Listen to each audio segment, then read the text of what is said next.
Hi, everybody. Welcome to the Coach Menachem Shir tonight. Thank you for joining us on this beautiful hot Sunday night in the summer here. And again, thank you for joining us tonight. It's Shir 148, and we're very happy to be here. And again, I always start off every week thanking everybody for joining us every week and for promoting on the WhatsApp statuses and letting people know about it, emailing it around. As we say, this is a Sichas Chaverim, a place to talk through very important, vital issues. And I think we've covered quite a bit of ground, and tonight we're going to cover a little bit more. We're going to go a little deeper with Rabbi Bloom. That's why he's here. He's deep. So again, if anybody wants to join to get the flyers every week, you can WhatsApp me at 848-525-0066. Again, that's 848-525-0066. Or you can go to menachembernfeld.com and you sign up for his emails. He emails you the speakers, the flyers, the recaps of the shirim. Everything gets posted on Shem on YouTube, on all the podcast channels, Spotify, Apple, you name them, Kalaloshin, they're all there. So please join us, sign up. Menachem, this will be posted on YouTube later tonight. What time? 2:32 a.m. What time you upload it? Around there. And if you sign up, you can click on the like button so you get likes and you can subscribe. And every time a new share is uploaded, you get notified. So please join us. We're going to start off first with thanking our advertising sponsors over here in Lakewood. 1 second, give me 1 second. First over here, always who promotes us everywhere here in Lakewood is the Lakewood Scoop. Thank you every week for promoting us. Sorry, I'm just having the computer is frozen. Okay. One sec. Okay, first of all, thank you all the advertising sponsors of Lakewood Scoop for promoting us here in Lakewood, Eli Nara from 510 Central, and special thank you to Chayla Kaufman from JCN for always promoting us on all the Jewish digital platforms and from Matzav as well. The Coach Menachem show is collaborating with OKclarity to bring greater health and wellness to the Jewish community around the globe. OKclarity is the online platform for mental health, supporting the Jewish community. On OKclarity, you'll find the best therapists, coaches, nutritionists, and engage in forums and stay inspired. If you want to sign up for their WhatsApp statuses, you can WhatsApp them at 917-426-1495. Again, that's 917-426-1495. And Menachem and Shem will send the links on the emails to sign up for all their programs. Again, if anybody's here the first time, we're doing this every Sunday night, almost 4 years. So get with the program, join us. We have the different rabbanim, different therapists. We bring the best of the best. It was actually supposed to be this week, Rabbi Yosef Greenfeld from Lakewood. And last minute on Friday, he let us know that he had a big emergency, and hopefully he'll be here at the end of July 23rd, we have him down for. So just to let everybody know, we reached out to Rabbi Bloom Friday afternoon, and we're winging this year. So keep that in mind. And thank you, first of all, Rabbi Bloom, for coming on so last minute. And next Sunday, July 9th, we're going to have one of the best Rebbeim probably of all time. His name is from Waterbury, Rabbi Yosef Sonnenschein. He's going to be at 9:30. The topic he's discussing is the art of trust, communicating with teens as they're emerging adults, how to build that relationship of communication with them. He's supposed to be an unbelievable speaker, and we're very excited to have him. And Menachem should be a powerful, deep program. Please join us. Let everybody know about it. And we're going to start off first tonight with our CEO, president of the Let's Get Real team, Ornoach Fried, to give us the gematria of tonight's shir, 148, and how it ties into what we're talking about. Shir number 148, the topic which we're going to be discussing is keeping Kedusha at the heart of marriage from an attachment perspective, how to effectively communicate in a marriage.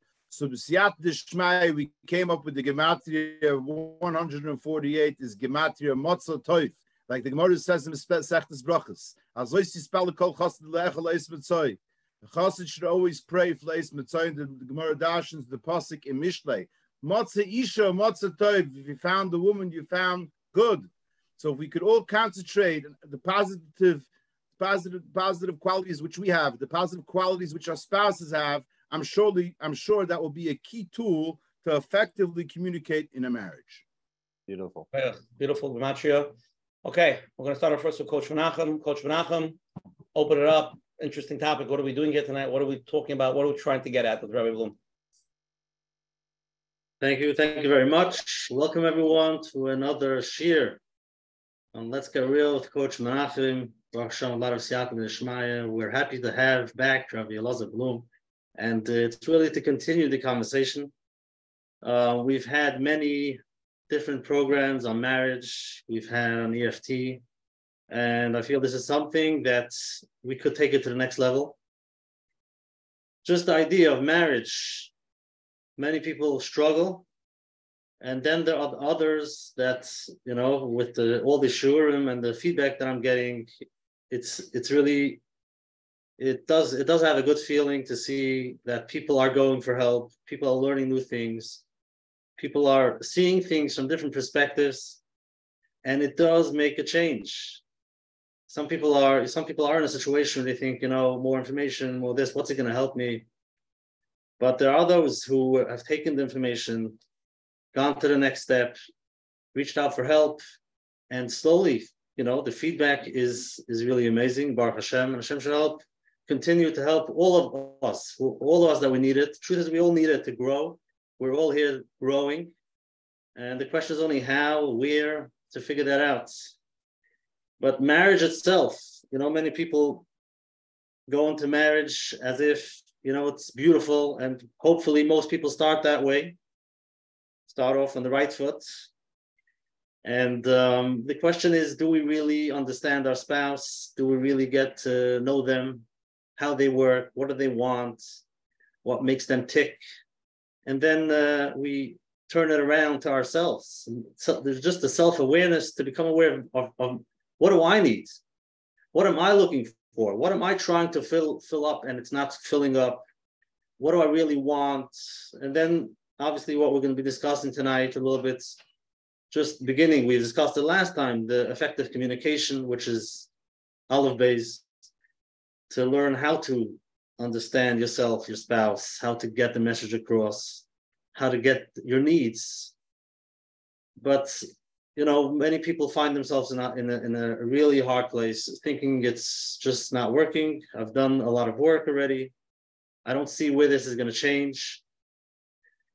And they're sometimes they feel very lonely. Good people. They believe they've done everything they could, and they don't see any way out. So they're like sitting by themselves, and then sometimes they reach out to other things that are not so kosher. They fall into different places, which they think are going to fill them up, which maybe it feels like that for a while, but it doesn't. It just makes things worse. And this is something we will be discussing tonight in Menachem, whether whatever addiction it is, just to fill up that hole, that black place that the person feels like. And before we start in Menachem, we should have a lot of siyata d'shmaya. Just whatever comes up, whatever questions you have, send them in, ask them live, so that we can learn, we can know where we are to take it to the next level, and Mitzvah Shem get closer to what we need in our marriage, and ultimately in our tafkid on this world. Shkoyach. Coach Menachem, beautiful openings. Before we start, tonight's shir was sponsored actually by another podcast because they wanted us to promote. It's called The Jews Next Door. It's the podcast, and their special guest is Rabbi Shimon Russell, who's one of our regulars. Who, as anybody knows, and Coach Menachem, Shimon Russell had some big programs on our program, and they had an interview with Rabbi Yair Mechal. A lot of topics they covered is why is good attachment with children so important, the pillars of the core essence of self, why it's so important in parenting. So I'm going to read a little bit what it's about, and then everybody should go listen to it. It's an amazing podcast. In general, parents can be, parenting can be challenging, and children don't come home with an operating manual. This challenge is magnified when adding our Jewish values and raising children to be passionate and committed about Yiddishkeit and Jewish, about developing a relationship with Hashem. In order to tackle this challenge, we need to make sure that we as parents are prepared to handle each level of our children's needs, enable our children to become passionate and committed Yidden. Check out the podcast called Jews Next Door podcast, right? Available on all platforms, YouTube for weekly episodes and experts in the field. Special guest this week is Rabbi Shimon Russell, one of our past guests. We had tremendous. One of the shiurim that we had with him literally had like 200,000-300,000 views. It went around the world. So please listen to it. And the topic again is raising strong and resilient children. And Menachem is going to email out all the links and all the information about it. So definitely take the time. It should be very, very helpful. I'm going to read Rabbi Elazar Bloom's bio, and then instead of just giving him the floor, I'm going to ask him a question, and I'm going to let him open it up with a question. Rabbi Bloom, I'm going to read your bio. You'll tell me if it's updated since, okay? Rabbi Elazar Bloom is a licensed psychotherapist and specializes in marriage counseling and parenting consultations. He's a sought-after speaker and award-winning educator. For the past 16 years, maybe 18 years, he has been teaching and counseling others to enhance their relationships, work towards their goals, and lead lives of joy and purpose. Rabbi Bloom has thousands of hours of clinical experience counseling teens, young adults, parents, and couples. He has received city, state, and national recognition for his role as a teacher, mentor, and counselor. He is regularly sought out, speaks on topics related to marriage, parenting, education, and emotional well-being. In addition to being licensed marriage and family therapist in the state of Florida, he currently serves as an educational consultant and teacher mentor. He holds a dual master's degree in Jewish studies and marriage and family therapy. Rabbi Bloom is recognized as a clinical fellow of the American Association of Marriage and Family Therapists, AAMFT, if anybody wants to look that up, and as professional members of the American Counseling Association. He has additional certifications from the Beck Institute for Cognitive Behavioral Therapy, CBT, and Imago Relationship International, which we happen to have done a share on Imago, by the way. Him and his wife, Rivka, have been blessed with 5 children, and they live in the beautiful state of Hollywood, Florida. And I'm going to start off with a question, Rabbi Bloom, and take it away. Rabbi Bloom, the first question we're going to start off with is... What do you got? What do we got? Menachem. First question is that a couple sent in a question. We just got married, and Baruch Hashem, things were fine. Everything seemed to be going very smooth. The chasana was nice. The sheva brachos was smooth. It was going to be seemed like an easy transition. And they just started to encounter some difficult situations. They want to know if that means they need therapy. What do they reach out to? How do they deal with it? A young married couple that starts getting into their first little debate. Okay. So just backing up a bit. And first of all, I want to just express my appreciation to you gentlemen for bringing me back out. And I'm really excited about being with you tonight.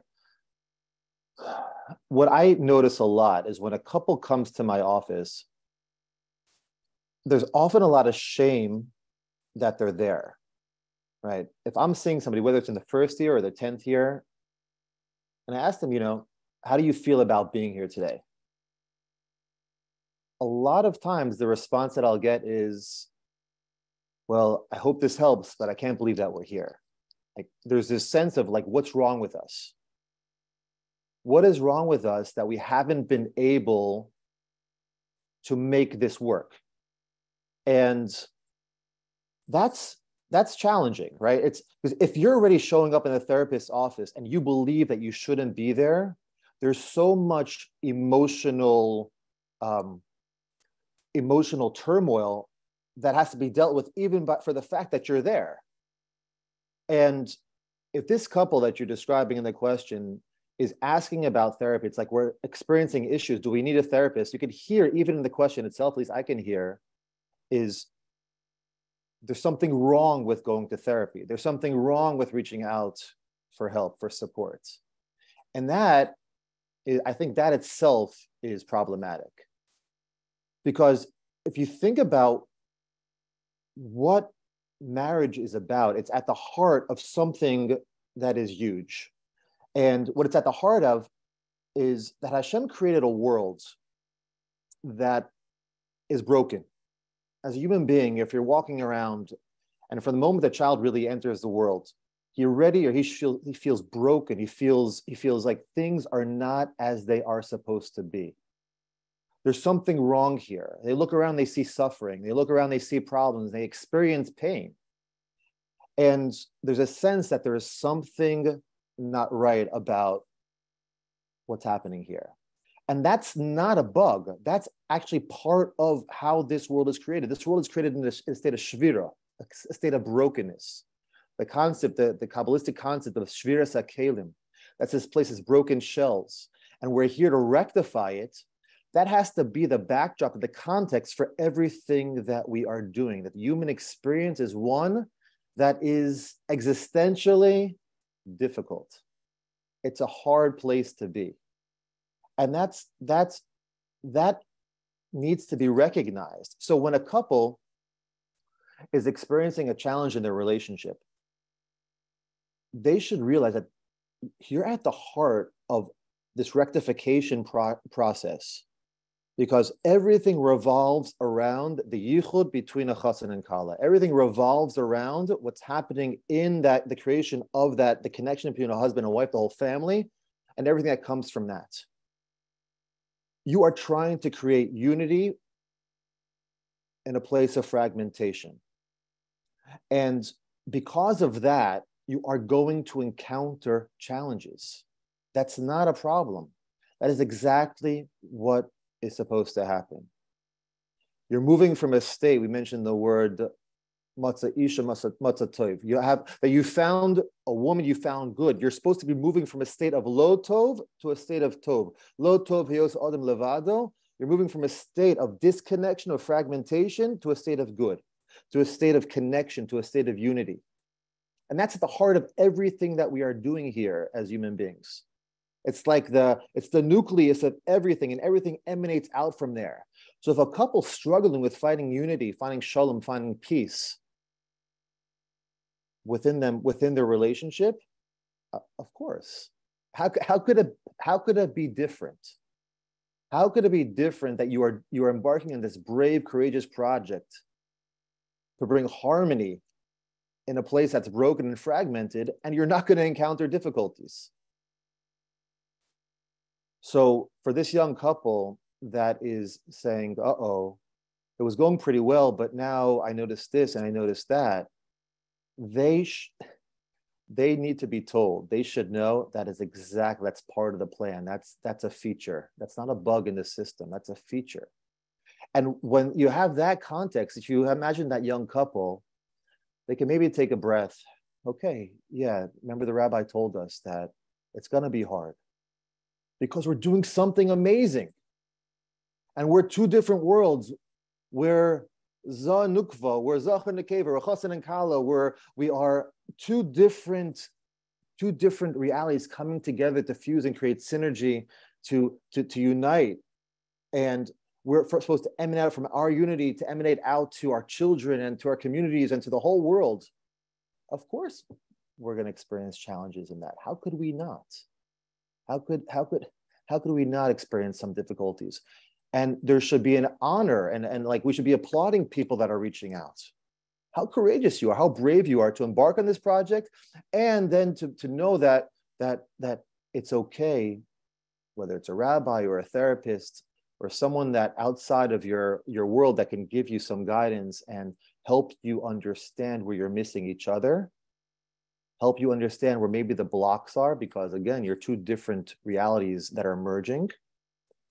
And let me help. Let's make this happen for you, for your families, for your communities, and for the entire world, because we are in a grand rectification project, and at the center, at the nucleus of that, is the Chassan and Kala.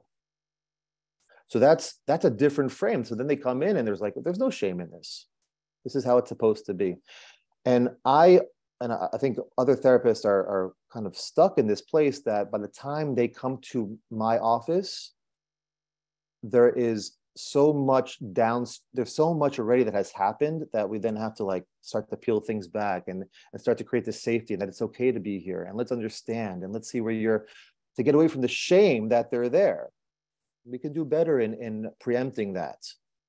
So I really recently, one of the things I think we need to do is psychoeducational stuff, like you guys are doing, like Coach Menachem, Usher, the team is doing, is being preemptive.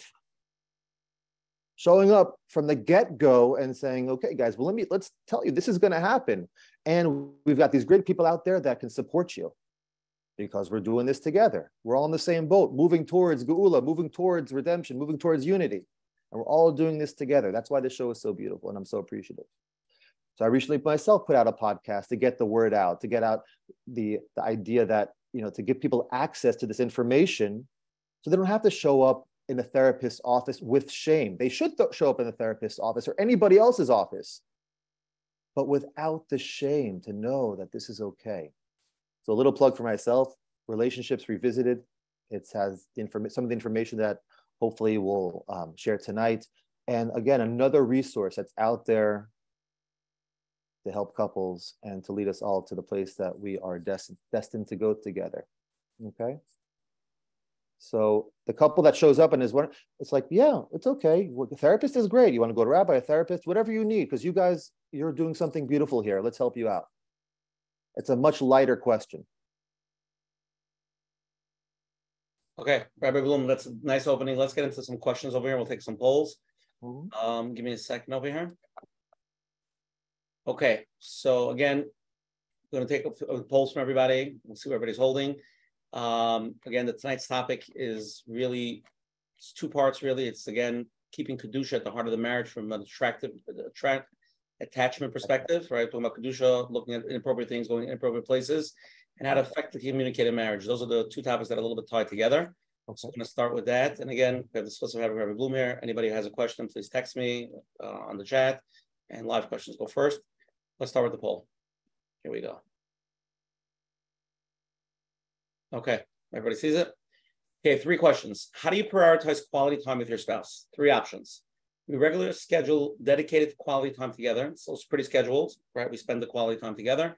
We try to spend time together whenever our schedules align. We struggle to find time for quality time due to other commitments. Be honest. Okay, number 2, which communication style best describes your relationship? 3 options. We have an open and honest communication discussing both joys and challenges. We communicate effectively most of the time, but there's an occasional difficulties. Number 3, we find it challenging to communicate openly and often encounter misunderstandings. So communication is definitely, a hard thing for the 3rd option.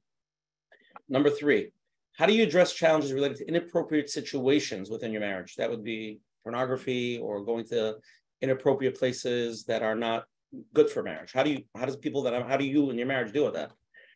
3 options: implementing accountability measures to prevent access to explicit content or places. Number 2, engage in open, non-judgmental conversations regarding these issues.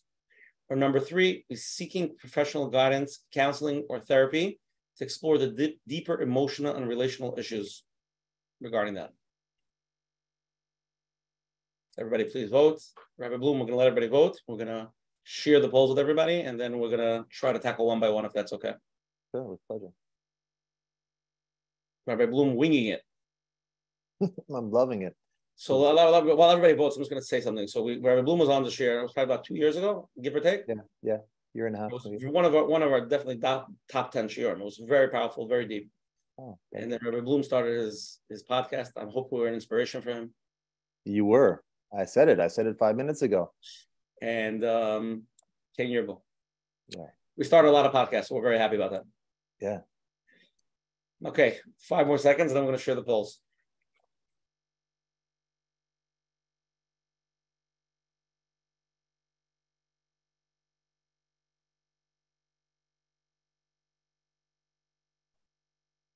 Okay, 5, 4, 3, 2, 1. Okay, let's share the results. Okay, very good. How do you prioritize quality time with your spouse? 23% of the people say they're very scheduled. They have dedicated time and they're pretty scheduled. By the way, one of the best words I've ever heard on the share is how do you commit to dedicated time? Is you prepay the babysitter for like 3 months in advance. They come every Tuesday night, whatever it is. So you know that if you already paid for it, you're going to go. Great hack. Great hack. It's great. Yeah. Great line. Second option is we try to spend time together whenever our schedules align. And the third option is most people voting, 41%. We struggle to find time for quality time due to other commitments. You want to comment anything on quality time, spending time together? And not only that, I want to take it another level higher. So what does it actually mean? Everybody says, go spend quality time. What does it actually mean? It's a very nice line, but I want you to explain in detail what it means. Because believe it or not, after we did a program on spending quality time, a lot of people emailed, what does it exactly mean? It means going out and eating shawarma and going home? Does it mean watching a movie together? It depends, right? So the quality time depends on what brings a couple together to feel like they're enjoying space. For some people, that can be going out to dinner together. That's quite common. But some people are uncomfortable with that direct conversation. It's a little bit too intense. It's not so. So maybe it could be an activity where you're going bowling. It's something you're doing together, but side by side. It's more an activity based. So this is the part of the, what you enjoy doing together. Speaking about communication, like how do you have that conversation, right? So a lot of couples can't even have that conversation, and therefore they can't find what they like to do together because they are unable to figure out how to actually have the conversation, which gets them to the place that they're enjoying that quality time. But again, it really depends on the couple. It really depends on where they're able to connect, and that is different. Some people like more direct conversations. Some people like dancing. Some people enjoy going bowling. Some people enjoy going out with other couples. Maybe that helps them in some ways. what helps them move into a space where they feel safe with one another and it feels less of a burden and more of something we look forward to, which I think it's probably why people struggle to find time for quality due to other commitments. Those other commitments sneak in because the quality time doesn't feel good. People don't do things that don't feel great. And then they find excuses to, in a sense, justify why we don't have time for it, because there's a part of them that probably really wants to be and feels like they should be doing that. At the same time, it doesn't always feel great. It doesn't always go well. So other commitments make it easier to avoid that uncomfortable situation. So it's really finding things that you enjoy doing together. And if you can't, just to clarify, so if a couple enjoys doing things together, but they're not so communicative during that time, they both enjoy going to a movie, but they're not really, that's considered a quality time? It could be. I think a movie is less because it's a very passive experience. An active experience of, let's say, playing tennis, or you're still engaging more with one another. A movie, you're sitting there in front of a screen and you're basically imbibing whatever that's the most direct relational experience, is not with each other, but with the screen. If you're going bowling, okay, you're knocking down pins, but you're commenting each other's shots, you're joking around, there's more interaction. The main thing is what's going to facilitate interaction between the two of them. You're saying even when you go out with other couples, the fact that you're all communicating together, even though it's not such an intimate quality. Correct. That could be easier. That's maybe an easier starting place that takes some of the intensity off it. It really depends on where a couple's at. But the main thing is that they should take steps. And for some, they might need to begin with a movie. And that's where their starting point is. But that's not ideal because, again, the main interaction there is with the screen and not with each other. Okay, let's go into the second question. I want to get a little deeper, just a little in EFT in that, if you don't mind. Okay. Which communication style best describes your relationship? We have an open and honest communication discussing both joys and challenges, 21%. That's the least answered. 42% is the Roiv says we communicate effectively most of the time, but there are occasional difficulties. And 37% of the people, we find it challenging to communicate openly and often encounter misunderstandings. So it seems like communication, a lot of people here tonight do find it to be difficult.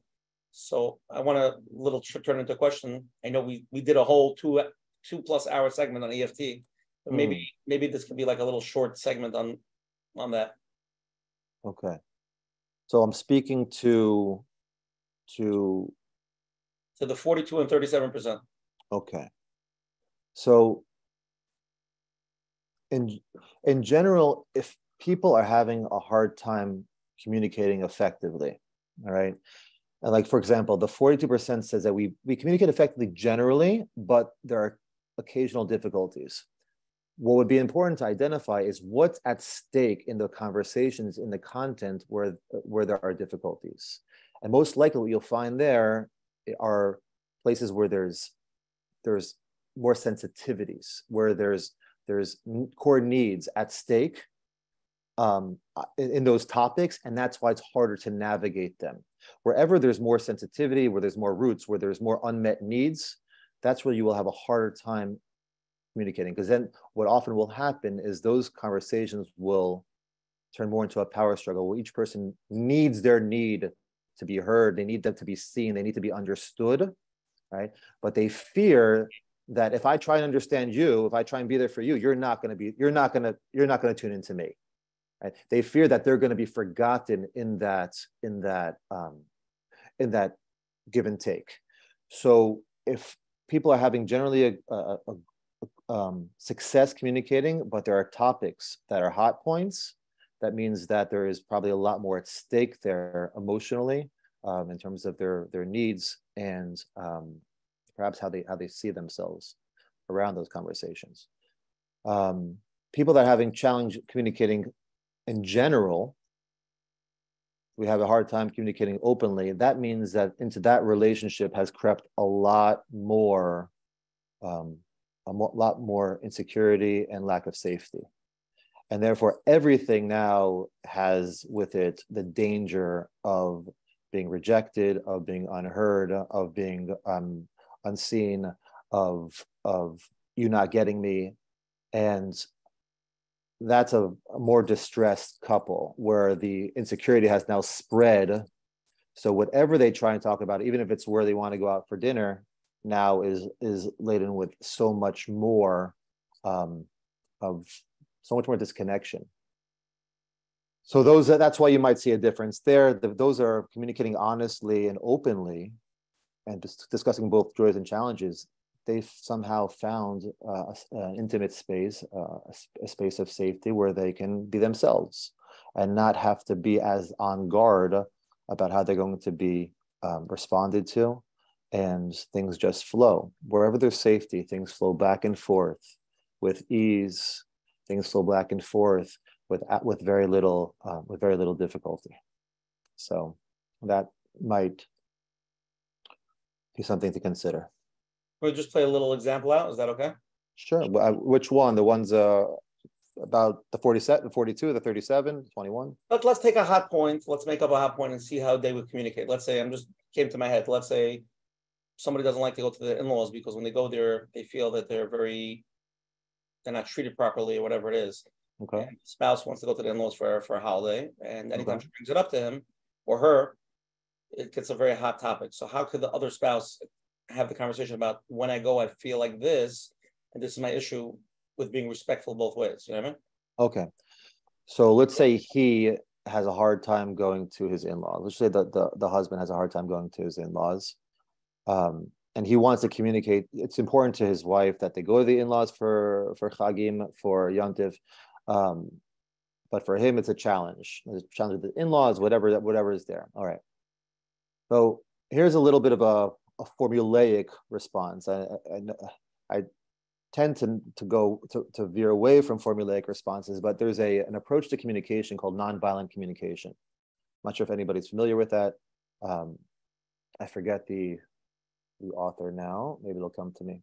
But nonviolent communication says the formula for effective communication has a few parts. The first part is for the husband to describe what he notices at his in-laws' house that is uncomfortable for him. So he would say, he just described the behavior. When I go to your parents' house, I notice that there's a lot of, it's very loud. I notice that it's very loud. Let's say that's disturbing to him. I notice that it's very loud.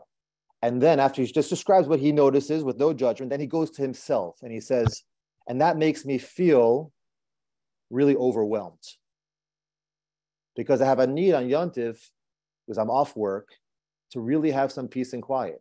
So he expresses his need. Okay, so it's describing what you notice, that just the facts, just what you notice that's uncomfortable for you, then going to yourself, describing how it makes you feel, and then underneath what you feel, that I'm overwhelmed because I have a need for whatever the need is for. I have a need for quiet or some peace and quiet, so I can learn, or so I can just have some menuchas hanefesh on Yom Tov. So I'm asking, this is the final part of the communication, so I'm requesting, what I'm wondering if it's okay is if, and then he makes his request. If we go, but from 6 o'clock, if in the evening times, I'm able to go out and learn, or I'm able to just have the several hours of peace and quiet, or maybe we stay in an Airbnb, as opposed to, he makes the request that will help her meet his need. As you can see, the focus is really on him, as opposed to critiquing or describing this place is out of control. Your parents' house, it's nuts in there. Have you noticed how much is going on? If he's going to that and evaluating and judging, that will only bring up judgment and defensiveness in his spouse, and then that conversation, because her family is important to her. Her family is precious to her, and she will not be able to hear what is underneath his critique of the balagan that's happening in her parents' house. And that's his responsibility. His responsibility is to share what is difficult for him so that she can meet his need. And anything that ascribes blame to his wife or to her family is only going to be met with defensiveness, because there's feelings there. Her parents are important to her, and being with her parents is important. That will never work. So again, just to review, the nonviolent communication, you start with what you notice that makes you uncomfortable. Then you go to how it makes you feel. I feel overwhelmed because I have a need. What's really important to me is to have peace and quiet. And I'm wondering if then the request, okay? And that request it gives her an opportunity. It says, okay, I get you. It opens up a space for a discussion.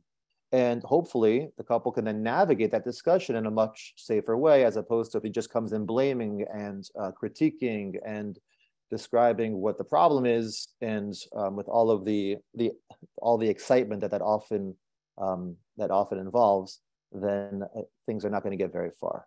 Does that make any sense? Yeah, super clear. Okay. Okay, let's go to the third poll, okay? Yeah. This is the whole other topic. How do you address situations related to inappropriate situations, address challenges related to inappropriate situations within your marriage? So there's three options over here. Mm-hmm. Implementing accountability measures to prevent access to explicit content or places. So I guess that, you put filters, or you make sure never to go in places, just very structured. 32%. Yeah. 47% of people said engage in open and non-judgmental conversation regarding these issues. Wow. Okay. Most people said that, which is amazing. Yeah, it is. And 20% said seeking professional counseling or therapy to explore deeper emotional and relational issues regarding these topics. So, okay. What's your opinion just in general about that question? I'm just really happy about the second one. I think that's great. That shows, you have a specific audience that is probably more tuned into this, but that's great because that really is at the core. It's yes and yes. It's yes and, right? Right. Certainly implementing accountability measures and filters, et cetera, is really important. But that's not at the core of that's not at the center here. At the center of a sexual addiction, whether it's pornography or anything else, is a lack of intimacy, a challenge with intimacy. Right? That's what all of these escapes have in common, is that they replicate an experience without any of the intimacy and the risk and the courage that it takes to meet somebody in an open, honest space. It's really a deficiency in a capacity to be intimate with one another. So number two, of engaging in open and non-judgmental conversations, well, that's really intimate. That's really open. And if a couple can begin to do that, whether it's with professional help or on their own, right? So that itself is the cure. That's the beginning of the cure, because people don't turn to junk food if they have a healthy meal. If they're healthy, if they have a healthy meal, they want food that nourishes them. You only turn to junk food when that's not available. And I think what the audience is saying is that we get it. If we are able to be open and not judgmental around these issues, right, that's going to be the cure to the junk food diet that one or both of us might be turning to.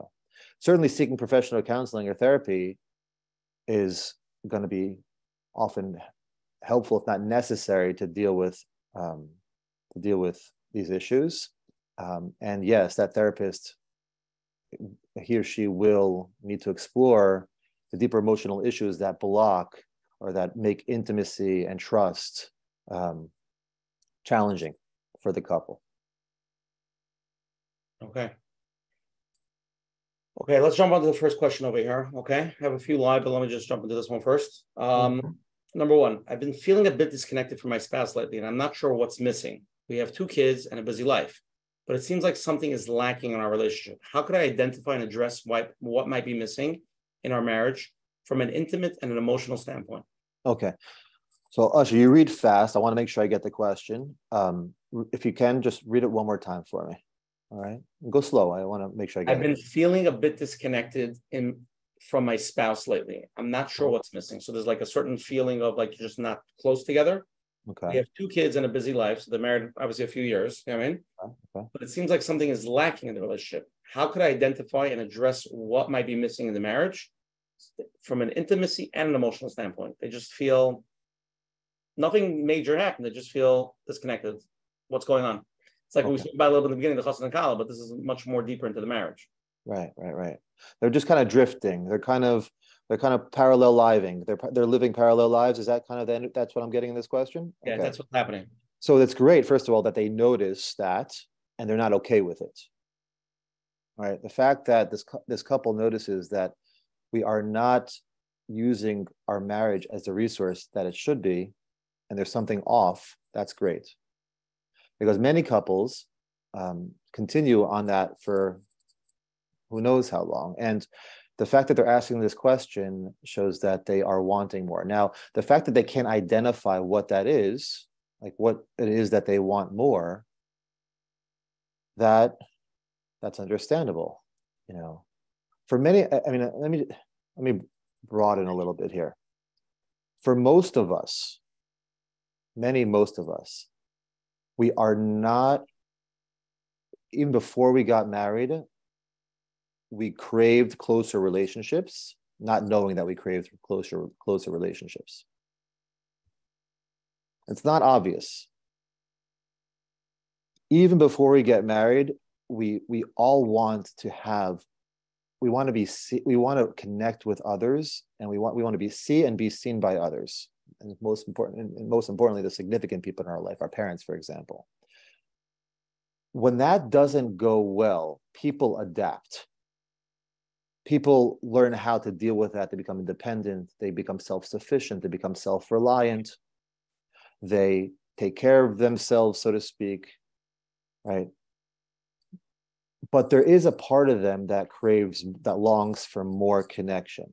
When somebody moves into marriage, whether they acknowledge it or not at that point, that is something that they are hoping for. That this will be the person that I can have that experience with. I didn't get it before. I couldn't put words to what I didn't get, but I didn't get it.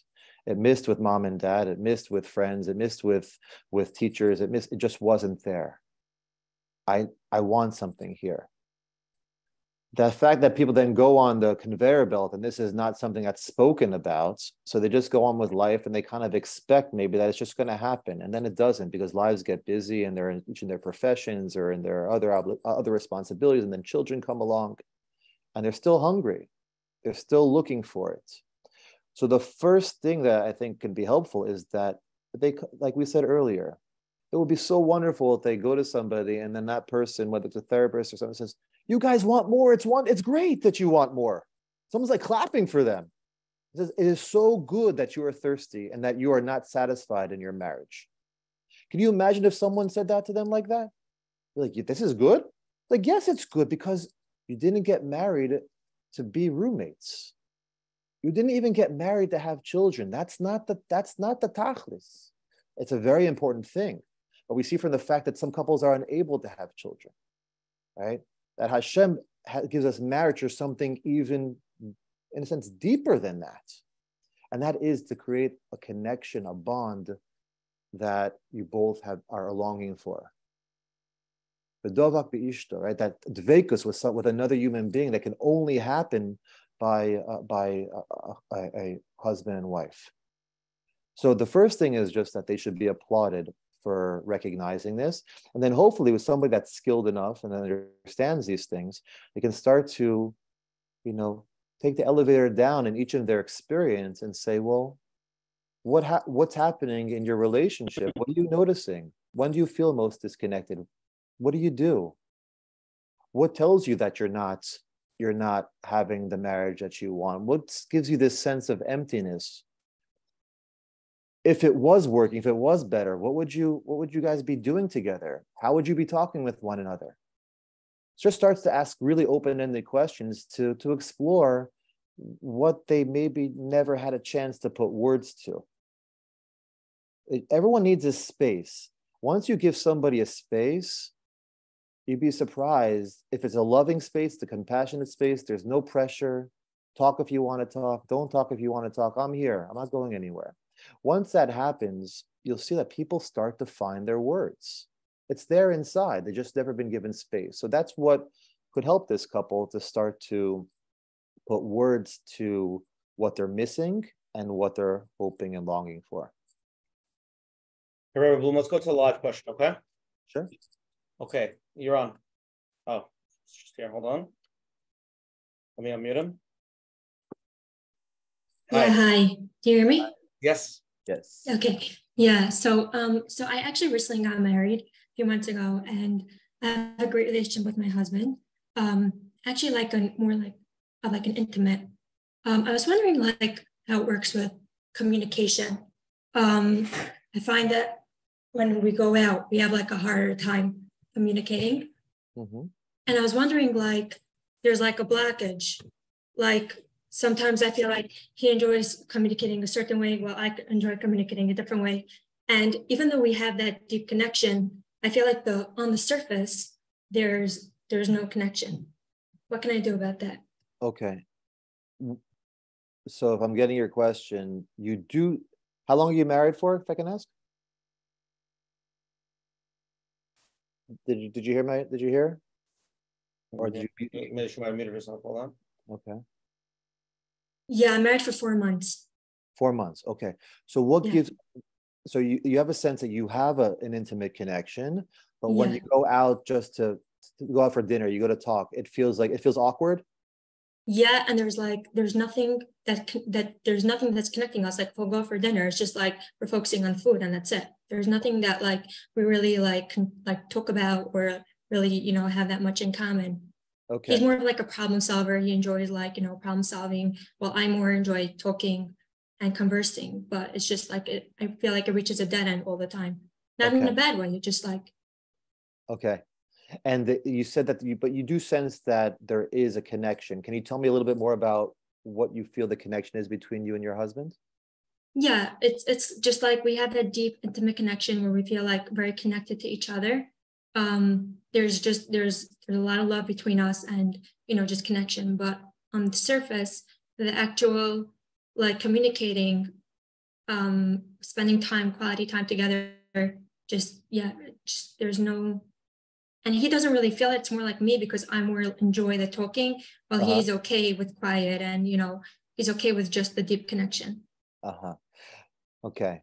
So when you guys are sitting there together and it's like he's not, you're finding that conversation awkward, what do you tell yourself? What do you tell yourself as you guys are sitting there like that? So he's okay, like he's at peace with it.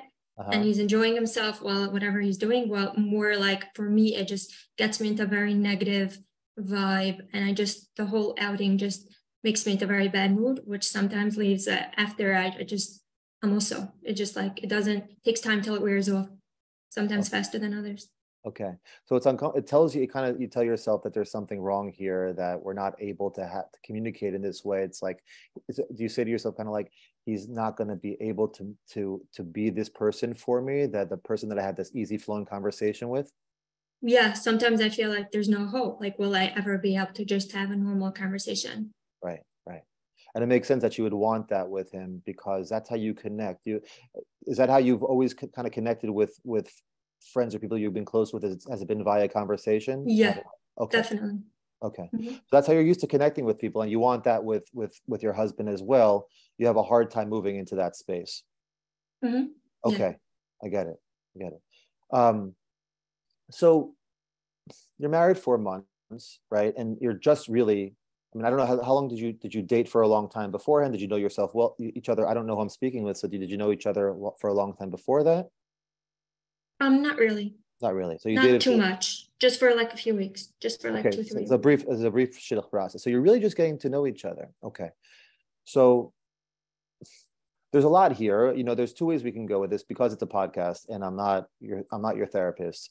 I'm not going to go the direction I would normally go if me and you were talking in the office. I will say that sometimes at the beginning, you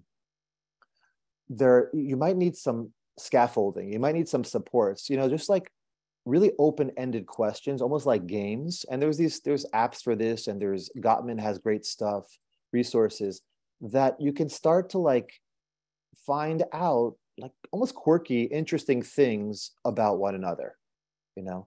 Questions that are really open-ended and just get to like a person's likes and dislikes and things about them that are more surfacey, and your husband might be more okay with that, because that's just like getting to know each other and finding out about each other's interests, your thoughts about, like, if you had your dream house, would you rather have the house in the mountains or have that house on the beach, your dream house? And having like really like almost like silly questions, but you just start to learn about each other in a fun friendship kind of way. And going through the intense process of a shidduch process and then getting married, you're starting to build the friendship. So just going light in some ways and having some of these conversation starters, that could be something that you do together, and he agrees to that and he's okay with that. And it gives you a little bit more scaffolding so that you don't have to work so hard. Because what I would imagine that happens emotionally, as you guys have a hard time moving into that space, right? You start to become, I would imagine, I'm guessing here, but somewhat anxious. And then as that anxiety starts to, get higher and higher, that shuts down the conversational flow. Because whether he will put words to it or not, anxiety is pretty contagious, and he'll sense your anxiety, and he wants you to be happy and enjoying yourself. So he's most likely getting a little bit anxious himself, even if you wouldn't call it that. And as the anxiety levels rise, no good conversation and connection flows in that type of environment. So starting from the get-go and saying, like, okay, I'm so much different than you because I connected with my friends by talking, and you're kind of like a fix-it guy, and you're less into conversations. Let's do a game. Let's do something fun. I've got some questions. You go online. There's these resources, and let's see how that goes. It could be, would you rather? I don't know if you've seen these, like these would you rather, like I said, that example of the house in the mountains or house on the beach. Would you rather drink water for the rest of your life, or drink soda for the rest of your life, or would you rather never be able to have soda? Something like that, where there's like these cutesy things that you guys can get into a comfortable joking space, and it's a little bit lighter. And then as you learn that, it might open up deeper conversations as you learn that you can do that you can talk and it feels good. Because like I said earlier in the podcast, if this doesn't feel good, this anxiety doesn't feel good, you'll stop doing it. And as you stop doing it, then the distance will creep in and you're less likely to do it, right? You're going to continue to avoid it.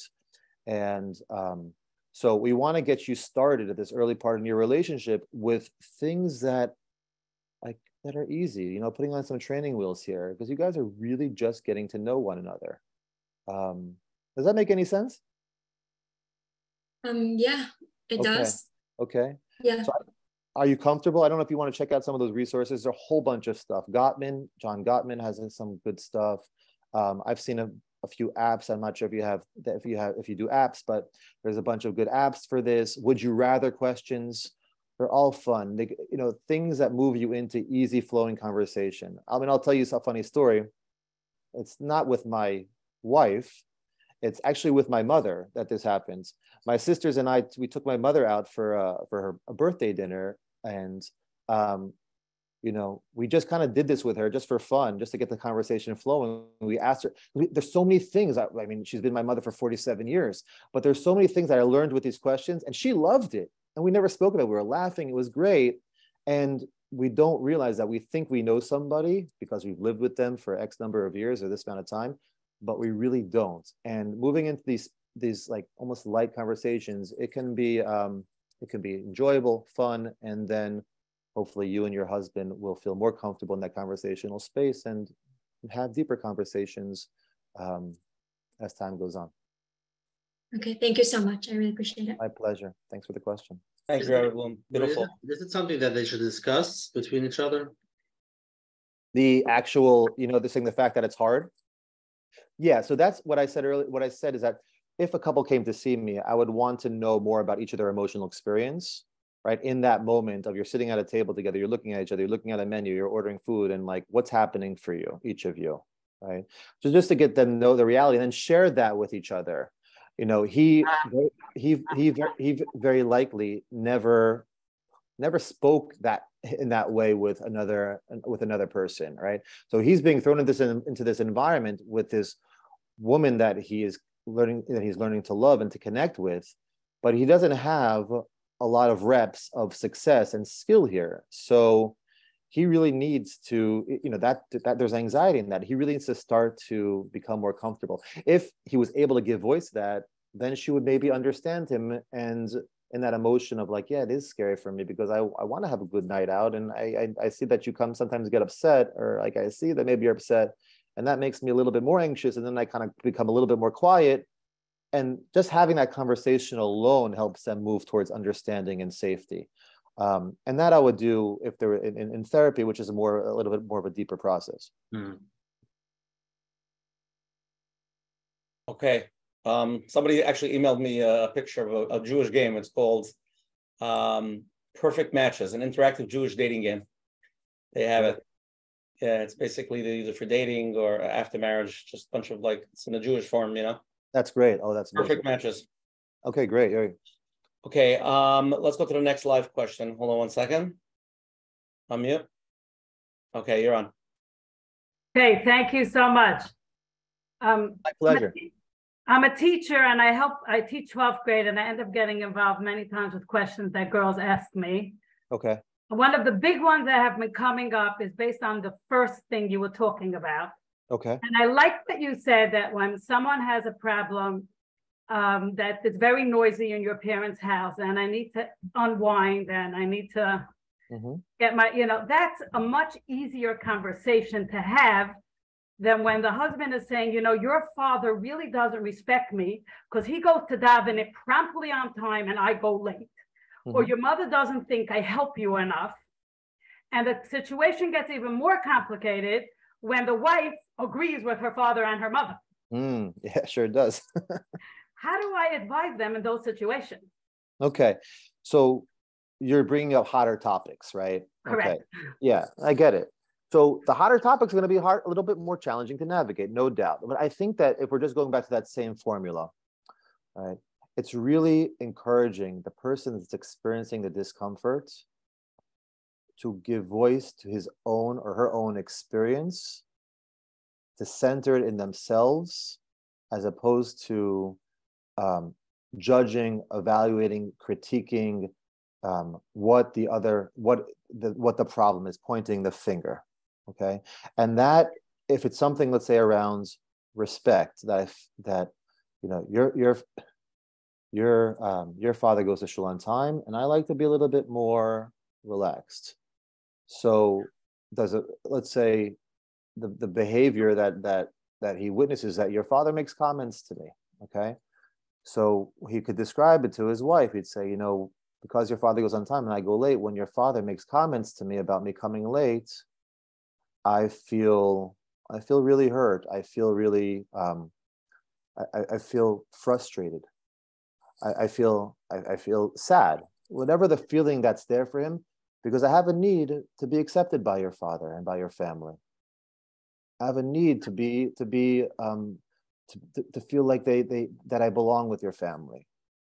And so I'm wondering if, and then he makes his request of his wife, right? And whatever that request would be for him, that would help meet that need that he's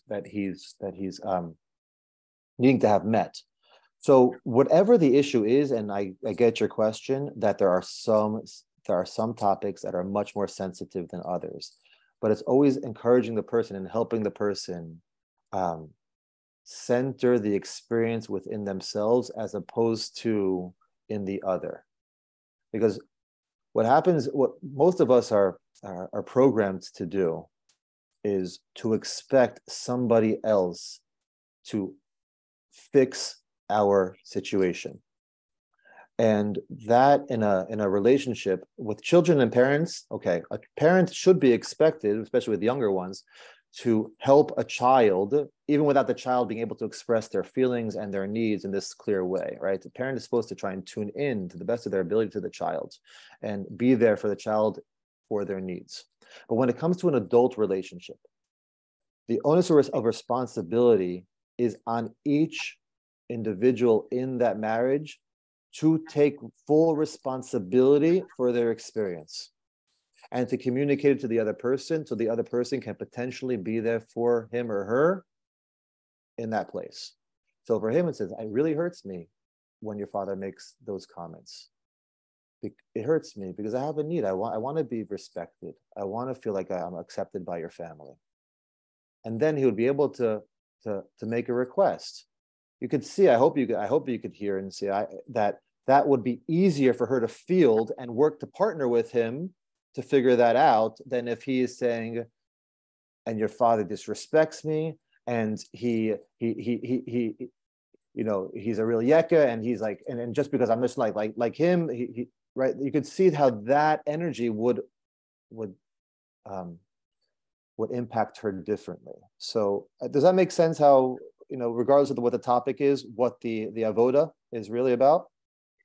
I hear the avoda, but the girls are so think they figured it all out and they know what's right and they know what the husband should be doing. And her response usually is, so go daven on time and then he'll respect you. Right. So, and I mean, we can see how that's going to go, right? I agree with you. Right. That's why I'm asking advice. So then I wish on them and everything. I wish there was some magic wand that I could give them. Well, then it's on her. Like, then we'll just go back to her. Then it's on her side. If she's the one, if she has a need that she wants, what's her feeling and what's her need? What is she noticing that's difficult for her? That he doesn't go. That he doesn't go to. Who wants that her father should respect her husband because. Correct. She wants her father to respect her husband, and the way that's going to happen is if he goes to shul on time, and if he helps a lot, that will help his mother respect him too. Okay, so then she has to go to that place within herself, and then she could say, I notice that when you don't go to shul on time, she has to just describe the behavior. I notice that when you don't go to, when we're by my parents and you don't go to shul on at the same time as my father becomes upset. My father becomes disappointed. Okay, and that's not your problem. My father's feelings are not your problem, but I get uncomfortable. I get uncomfortable because I respect you, and it's really important to me that my father respect you. And this is how he. This is one of the things for him that qualifies as respect. It's being on shul on time. So then she's getting in touch with her need, and then she says, "So I'm wondering if, when we're by my parents, if you would be okay with going on time, just for me, because I have this need." Then she's centering the need within her, the feelings and the need within herself, and he's giving him an opportunity to be there for his lady, to be there for his wife, which is much more enticing than him being shamed for being a latecomer. If he's shamed for being a latecomer, that emotional experience of shame is just going to move him further away from responding to her. And that's not going to help. So whatever the experience is, wherever a person is triggered, so to speak, wherever a person is uncomfortable, it's their job to make that U-turn from the other person who seems to be the problem back within him or herself. Identify what it is that is uncomfortable, what the behavior is that makes them uncomfortable. Okay? Identify the feeling, the need that's there, and then make the request to their partner to be there for them. What if he says, sorry, it's too hard for me? So again, it goes back to him. He says, I get you. I see how you want. It's challenging for me to wake up on time. It's challenging for me to, I'm not used to that. And it's hard for me. Can we figure something else out? Can we talk about other possibilities, other ways that maybe you feel like I can engender more respect, that would help you feel like I'm respected, that would help you feel like I'm respected in your family, right? It doesn't have to be a yes. He's allowed to say it doesn't work for me, but you're now in a space, hopefully, of where there's more of, we're doing this together. I have this need, I have this feeling, I have this need. Can we help each other? And I'm hopeful that a couple that wants to do that for one another, they'll be very ingenious. They'll be very creative. They can figure things out. When you put those two people together that are working towards the same thing, beautiful things can happen. It's when they get into that power struggle of you're the problem. No, you're the problem. The blame. Then nothing creative happens there because they're in their reptile brain. They're in their defensive, fight or flight mode. That nothing redemptive, nothing good ever comes out of that. No solution ever comes out of that. It's just two people that become more and more entrenched in them having to be right because now they are, they're defended. They're not safe. Rabbi Bloom, let's go to the next question. Okay, Thank you. You're welcome. My pleasure. Thank you. My question is, we've been married for 3 years now, and my husband moved from New York to Florida to live with me. He left his job there, and since then, he has not been working. He said he's looking for a job, but almost 3 years passed, and he only contributes to food bills, and everything else is on me. So, and that's really taking a toll on me. And I told him many times that I'm not okay with it, but nothing seems to work. And then the other issue is that long-time friends that I have, and sometimes if I want to see them, he always gives me a hard time that I should not be going to them, that they are not good for me. And I feel like, I'm just being controlled all the time, and, just really, makes me feel very uncomfortable that he isolates me from my social circle. Okay. Of friends. Yeah. Those are two really big questions. I want, the first one, I'm not so, I would like you to maybe perhaps repeat because I'm not sure I got the question. The second one, I think I got more. I don't think we'll have time. I don't know. I'm not running the show here, but maybe just one or the other we can do because those are two. So is your name Stella? Yes. Okay. So Stella, can we start with the second question first, and then we'll see where we go? Is that okay? Sure. So okay. I have long-time friends, and sometimes once in a while I want to go in and see them. And then my husband gives me a hard time that I should not be seeing them. If you get married, you should not have friends anymore. You should be just with your husband. And for me, it's important to have my space and to go out sometimes with my girlfriend or something.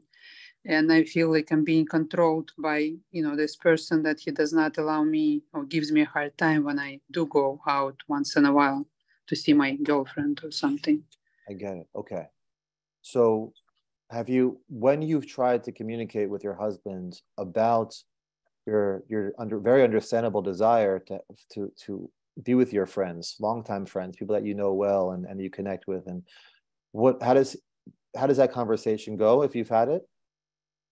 They're not good for you. They bring you bad energy. They're just bad people. You should not be around them. Okay. It's understandable that you would experience that as controlling because these are your friends. He doesn't have to hang out with them. It's not his. So it makes sense that you would want to be able to engage in those relationships. Without speaking with your husband, right? I'm speaking only with you. I would want to know, first of all, your husband's world and what feels threatening to him to help to understand that a bit more, why he feels like he has to assert control over your relationships outside the marriage. I'd want to understand that a bit more. At the same time, I think it is very understandable and well, let me ask you this, Stella. Yeah.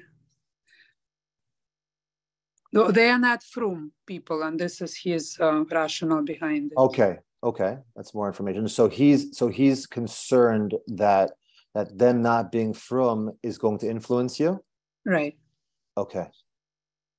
So that's important, right? So that's important. Is that I don't know your husband's name, but I'd want to ask him. I'd say, Shmuel, tell me more about what's scary about that for you. I'd want to understand more about that. And I'd want to speak with you more about what's important about maintaining those friendships, even though I guess you're also, you're I don't know if you've become more frum and therefore these are old relationships or what the nature of that, but why it's important for you to maintain those relationships and help the two of you move into a space where you can understand what's at stake for the other person, so you can honor it, so you can reassure Shmuel that I know you're concerned, and it makes sense because you don't want it to jeopardize.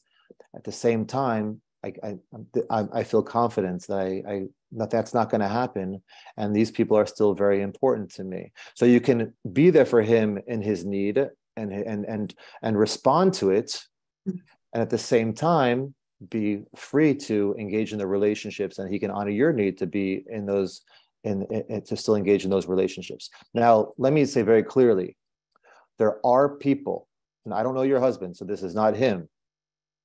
Okay, but there are people that, for whatever reason, they are not, they instead of acknowledging their own fear of what might happen, their own vulnerability, they will go to a place of, because it's right, because it's true, because this is the way to be.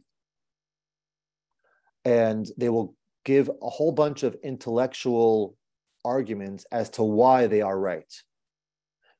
That will never lead to any place fruitful. Okay, that's just them defending themselves to acknowledge that there's a vulnerability here, that I'm scared that, if you do spend a lot of time with them, maybe you'll go back to being more like them, and then where will I be? And I'll feel like I'll lose you, right? That is all that's relational stuff that can be worked with. But if you go to that place of because it's true, and you can't get the person to move from that, they're just sure that they're right, and you can go.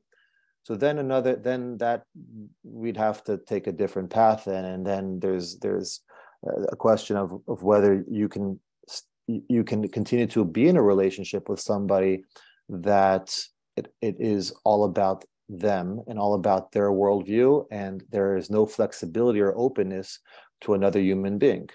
And if that's the case, there is no flexibility, and then, well, we'd have to go from there. But the first step is always to try and help someone take the elevator down into their experience, understand it more, so they can get into touch with the vulnerability that's there, and then be able to share that with their partner, so their partner can respond to it, and they then move into a relational space. I'm not sure if your husband is someone that would want to do that or be open to that, but that would be ideal. And then you can move together through this issue, as opposed to it becoming something that pulls you apart. Does that make any sense, Stella? Yes, no, of course. Okay. Right. Do we want to try the first question, or do you want to give other people airtime? I mean, you tell me, gentlemen. Menachem, your call. I think we should spend a few minutes on it. Her husband doesn't want to go to work, or maybe claims he is trying, but it's not working. So Stella, would you mind going back to repeating the first half of your? Yes, so we got married 3 years ago. Okay. He moved from New York to Florida. That's where I live. And okay. He left his job. And he has not been working since that time. He said he's looking for a job, but he only contributes to food bills, and everything else is on me. So I expressed him many times that it's not okay for me, and he's not fulfilling a ketubah. But it's not, this conversation is not going anywhere. He said, well, I'm looking, I will. But it's, it's been like this for quite a long time to me, and makes me feel very uncomfortable to continue, living like this. Okay, so you're having you're living together now in Florida. You're carrying the brunt of the parnasa and making ends meet. He's not working. He's looking for work, but he hasn't found work. Right. And when you try to express to him that it's a lot for you, his response is, I'm looking. Right. Okay. I tell you, I feel a little bit uncomfortable because I'm getting a picture of your husband, which is probably not true. And I would want to hear for him, what's his world? does he, where is he in all this? Does he see how this is weighing on you? Is he able to acknowledge how it's overwhelming for you to carry all that you're carrying? Is he suffering from depression? There might be so much going on for him that is preventing you from having a conversation which moves you towards supporting each other. And I think whatever I tell you, it's very likely not going to be helpful, because I do not know this gentleman's world. And I would want to know, what is he struggling with? Is it just hard to find a job? Is he having mental health struggles, right? What is happening for him? So maybe the best I can say for you, Stella, is, to ask your husband if he'd be willing to work together on your relationship, right? To maybe go to see a therapist, or a Rav, or somebody that can support you, because it sounds like it's an awful lot, and seeing if maybe he'll get support for himself, or whether he's willing to meet you and work on the relationship together. I don't think me giving you a unilateral fix, just speaking with you, is going to be ultimately helpful to you, without really hearing where he's at. So I hope that you don't feel like I'm deflecting the question. I just don't feel comfortable answering it, and not knowing where that's going to go. Thank you. Okay. Okay, so we'll go to the next question here, and this is going to take a different spin. Mm-hmm. Here we are. This is somebody sent in. My wife, over the past few years, well, been married over 10 years, her level of Yiddishkeit has fallen, which I have been pretty okay with, until I was seeing her watching more and more inappropriate movies, and the last year, pornography on occasion. Mm-hmm. This is the point that is really bothering me. I'm not okay with it. I feel this will lead to other marriage issues like affairs and other things. My therapist tells me I cannot be controlling husband. Doesn't say clear what the therapist said, but it says I am falling apart. I'm feeling that my marriage will be coming to an end soon because I am not putting my foot down on this big issue. What advice can you give me to have her realize this is going to destroy our marriage and our family? So I don't know who wrote this question, but if you listen to the question, just the last part I really caught was like, what advice can you give me to get her to realize, right? So you can see in that, it's kind of like the echoes of what I was speaking about earlier, is that not I nor anyone else can get her to realize anything. You can't get her to realize, and I can't get her to realize. We don't have the power for that. The place perhaps to enter here, first of all, I want to acknowledge the person who asked this question, that it makes total sense that you are disturbed by what she's watching, not only by what she's watching, but perhaps by the deterioration in her Yiddishkeit. Maybe when you met, you had expectations of what your marriage was going to be about religiously, what you were going to watch, not watch. And if she, for whatever reason, starts to act differently, that can feel understandably really threatening. And your feelings around this are completely valid, because you hope that you are going to be on the same page and you're building a life together. I don't know if you have children, but that also comes into play and impacts everything around you. So your feelings around your concerns are completely valid. Now, if your wife is engaging in these other pursuits, these other videos, there's something there, some need that experience is fulfilling for her. I don't know what that is exactly, but it's very possible that it's an exit for her, it's an escape for her from things that she's experiencing internally or within your relationship, or both. Right? It's some type of solution to a distress or an unmet need things that she's been experiencing in the relationship or within herself, and this somehow answers that. Now, ultimately, it's not an answer, but for now, it's serving a purpose for her. So that's where we would have to go. We'd have to really get our bearings with the relationship as to what's been happening with you folks for the past few years. What's been happening for the past 10 years? What's your relationship like? How's your friendship? How do you feel with each other? Are you able to enjoy intimacy together? What's getting in the way? We'd have to explore the whole dynamic of your relationship to see how did this become a solution? How did Leah, start to decide that this is an exit that serves me, right? Because my assumption is, if the relationship with the two of you was working well and was really, you were feeling nourished and there's that intimate space, then there is no need for that. Now, again, I don't know if she's willing to do that work. If she's not willing to, then there's another conversation as to whether the relationship will work for you. And that might be a very tough decision. But if she's not willing to acknowledge how her engaging in those viewing activities affects you and feels like a violation of the terms of your relationship, and she's not willing to or able to recognize that, then other difficult decisions might need to be made. I didn't hear that we're at that point yet. So the first thing would be, is Leah able to explore what might be missing in our relationship? Am I willing to do that? Are we able to do that together? And that would be the starting point.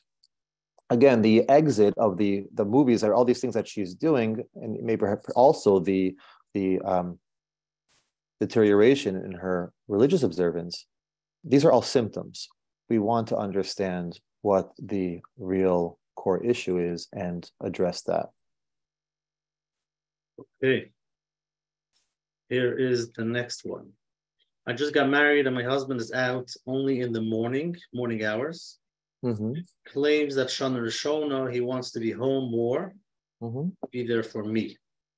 I personally feel a little stifled because he's around too much.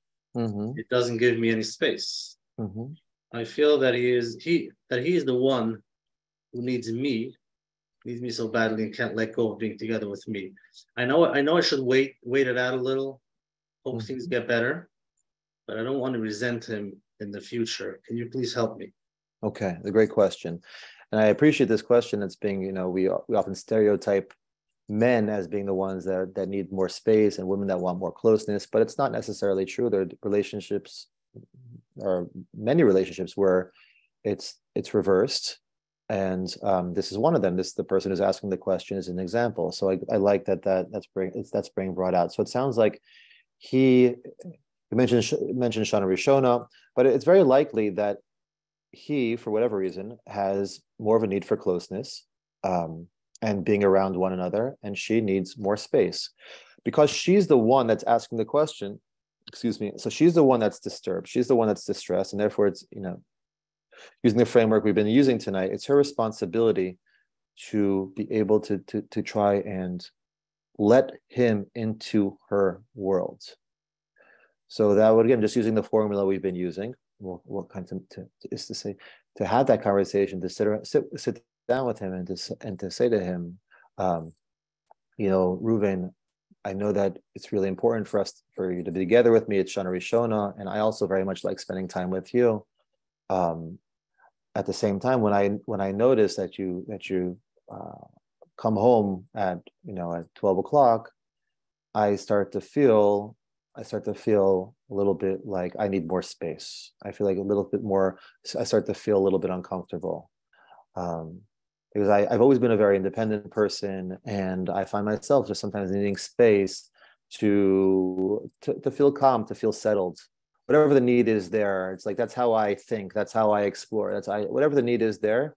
So I'm wondering if, and then there comes the request, is if, maybe you can come home, at this time so I can have that space. So she communicates her need, because she's right. If she's unable to communicate that need and help him see how he can be there for her and ultimately create a better relationship because he's seeing her need, which will lead to the closeness that he desires, it will start to result in resentment. It will start to build resentment, and that's always poison for the relationship. So it's upon her, it's her responsibility to help him see how she feels, what she needs, make the requests, and hopefully he's going to want to respond to that because he wants to be for his wife. He wants connection. He wants to love her, and that's that. At least we'll give him the opportunity to. He might feel very guilty. He might feel guilty. She. Oh, she might feel guilty. And then talking about how is he going to take it if he takes it the wrong way. If he takes it, he shuts down and he's upset, and because he's the one who really needs it, like she said in the question, if he's the one that really needs it, and now she's pushing him away, and then if he can't express himself, then so it's a chat. So these are what couples need to. These are the conversations that couples should be encouraged to have, not avoided because there's emotional distress with them. And that's going back to like the frame that we started tonight's program with, which is, guys, relationships are really hard and they're filled with possibilities for growth. But just because there's emotional discomfort in something, it doesn't mean that you should shy away from it. Because those are the conversations that as you struggle through them, and you may need support, and you should get support, and you should have support because they're important conversations. So if you don't feel like you can have them with each other, so reach out to somebody. There's so many good therapists, there's so many good professionals out there that can help you have this conversation. We want to encourage couples and not have them shy away from it. And she should be encouraged is that it might be a hard conversation to have. There's no question. But if you just avoid the conversation, how are you going to start to feel? And she's going to say, I'll probably start to get really resentful. And then what will happen? Well, then I'm going to probably pull away more and become more frustrated. And then what's going to happen? All right. So just kind of lead her down. Like if we just go with the avoidance approach, like what's that going to lead to? Then you're really going to hurt him, right? If that's what is that going to lead? You're really going to, So this is our best bet for moving you guys into a place where you can possibly learn to understand each other and to be there for one another. We speak a lot about understanding. Like you spoke about Menachem in the introduction, about understanding each other. There is no way to have conversations that lead to understanding without a little bit of tension and friction and discomfort. That's probably with healthy people. I think we should talk a little bit about there are times we've heard in the past that sometimes bringing up a conversation with someone and there's no one to talk to. Okay, sure. Not so healthy. Sure. So there could be two. We're only taking a snippet of that. When someone says there's no one to talk to, so the first question I ask is, well, when you try to talk to her or try to talk to him, what does it sound like? Because when she says there's no one to talk to, it may be that the way that it's being approached really shuts down the possibility of a response. Right? So everyone sees things through their own eyes, and the most difficult work to do is to take responsibility for my side of the relationship, of this relational space. To how do I engage here that is going to give him or her the ability to meet me in this relational space so we can nurture it together. It's both of our responsibility to nurture that relational space. It's not a unilateral job. People need to take care of it together. So yeah. Okay, Marty Bloom. Thank you. Next live question. You're on. Hi. Hi, how are you? So basically, my question is, like, I like to listen to a lot of marriage speeches, and a lot of times they're like, the only way you have a good marriage is if, like, you get together once a week. And then, like, the only way you have a good marriage, like, I listened to one recently, and they're like, you have to make a meeting every Sunday and decide what you're doing that week. And, like, another time they're like, oh, you have to, let's say, compliment each other every night. So that basically my husband is very, like, not, like, kind of like a scheduled kind of person. And like every time I tell him what I'm listening to, he's like, oh God, like, what is this? Like, he kind of thinks it's like not, he just makes fun of it. Like, he thinks it's dumb. And then I'm just like, oh my God, but then we're not gonna have a good marriage. Cause like, I just listened to this and like, this is what it says. So I know it's like, he kind of feels like it's not real, I guess. I don't really know like what, he just is like, what do you mean? Like, if we feel like we're gonna come to each other, we do that. If we feel like we want to get together, like if it works out, we will. Like, it doesn't have to be so whatever. So what's your opinion on that? So let me make sure I understand the question. It sounds like your husband he's resistant to doing the things that you feel or you've heard will help the relationship. He's not on the same page as you. Yeah. Okay. So if you you guys watch a marriage class together, or you watch a marriage class and you tell him this is what we need to do to have a better relationship, he's like, whatever. He's not buying into that with you. He doesn't value it to the same extent as you do.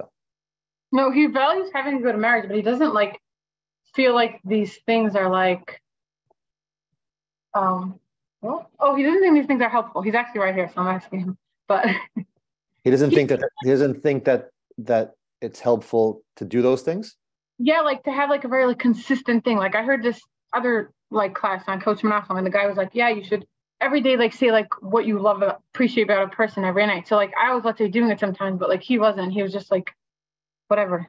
Okay. Like I guess he wants it to be like more natural, not right. like very. Your husband. Your husband wants it to be more natural. Yeah. Okay, I get it. He doesn't want it to be like, oh, like every single week we're gonna do this, every single night we're gonna do that, or like. But then when I'm listening to that, I was like, oh my God, like why can't we do that? Like I'm also in general, I'm more like scheduled, and he's just more like, you know, in the spur of the moment kind of thing. More like go with the flow. Okay. So I'm guessing here. I don't know because I'm not speaking with both of you, but your husband may be sensitive to the pressure that induces. And it may feel pressurized to him, and he may shy away from pressure. It sounds like he probably does. He likes the things to be a little bit more easygoing. And I think I mentioned this earlier. People don't move into spaces that feel uncomfortable. They don't choose that. It's the nervous system automatically moves us away from uncomfortable experiences. So if he feels there's anxiety, that the relationship is anxiety ridden, like you need to do this and we need to do that, and if we don't do that, we need to have these conversations, then he's probably like, oh my gosh, and it's uncomfortable for him, and he can't do probably the very thing which might come more natural to him, which is to say, wow, you look really beautiful tonight, or let's play a game, or whatever else, because the space is all filled up and he just then backs away. So for someone like that, and he's not choosing that, he's just wired that way, and many people are.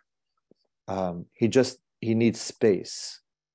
And I know on your side, I'm imagining that on your side, giving him that space might be hard, because you probably say to yourself, if I give you this space, it's probably just going to remain space. Yeah. And you're just gonna probably be in your own world, and we're never gonna be together. So that then your anxiety comes up, and you're like, okay, I got to do something.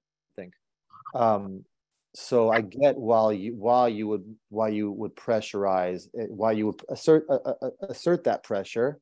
And at the same time, I guess we're talking about you and your husband coming together to take care of one another's needs here. Him understanding you, that your need for closeness and for taking that time out, and you understanding him that like when I feel pressured to do it, it is really uncomfortable for me, and I'm more likely to pull away from that.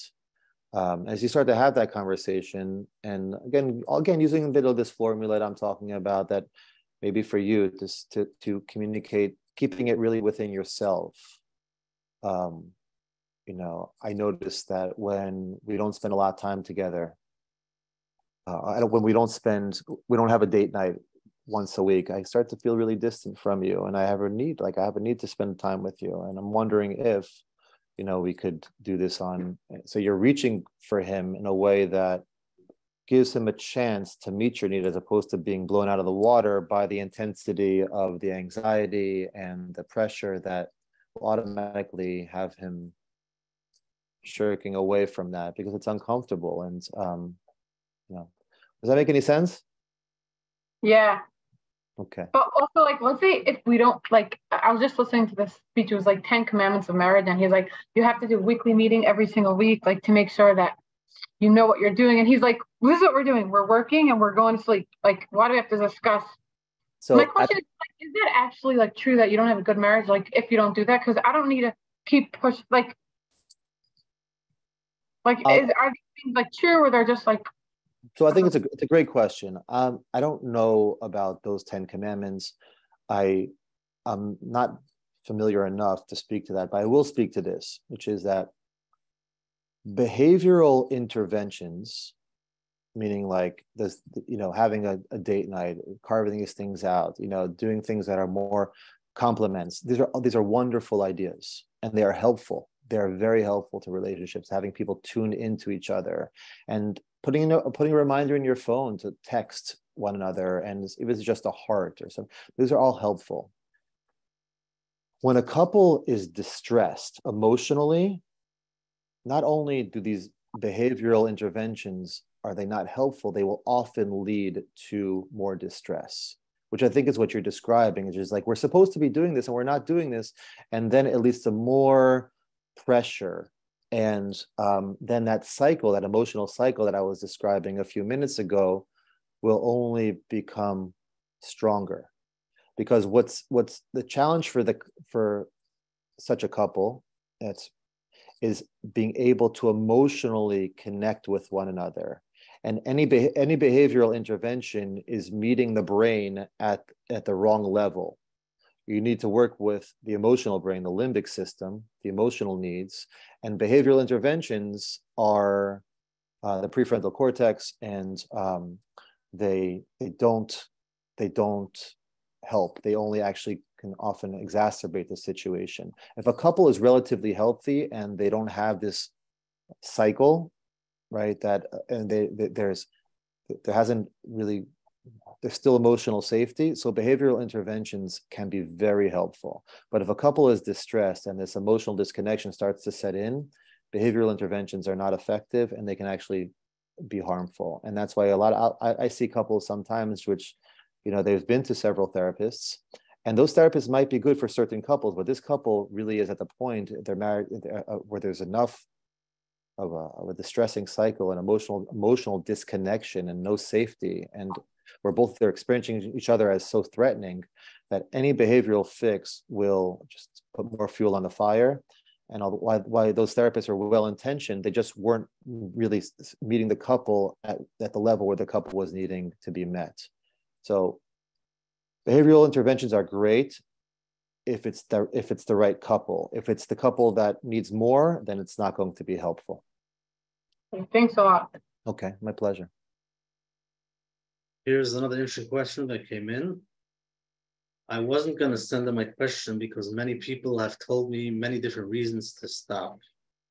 I am addicted to porn. I don't see why it should be a problem in my marriage. Mm-hmm. I'm still a bacher, and once I'm married, I plan to stop.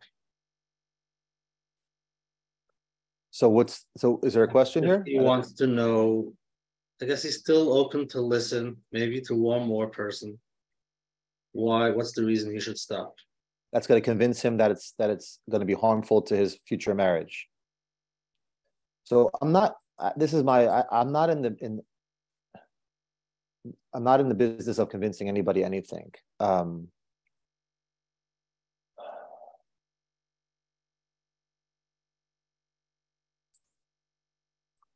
I guess the place to begin would perhaps be just to ask this bacher about what does he imagine marriage is about, right? That he thinks that this pornography use is that he does now, he doesn't see it as an issue which will stop, right? Well, what you're doing now, okay, it's like there's going to be two different worlds. Like you're going to become a different person then. The things that you're doing now, one of the things that's damaging about pornography use is that it's very self-focused, right? That whole experience is, I am using a blessing and a gift. This is where which has the capacity for the greatest Kedusha, because it can create the deepest and most intimate connection with another human being. And I using it entirely for self-gratification, and it's focused entirely on myself. And I'm doing that over and over and over again, as many times as it's over and over again. That whole experience has an effect on the human being. So then when he is now in a marriage and he says, I'm going to stop. Now, whether or not it's true that he stops, I won't even go there. But how easy will it be then for you to take this same experience and channel it into what it's supposed to be intended for? You've been using it over and over again for yourself. And now you want to use it to create a relational experience with your wife and to connect deeply and intimately in this space. I mean, I'm just being somewhat rational. Like, I can't see how that is not going to have an impact.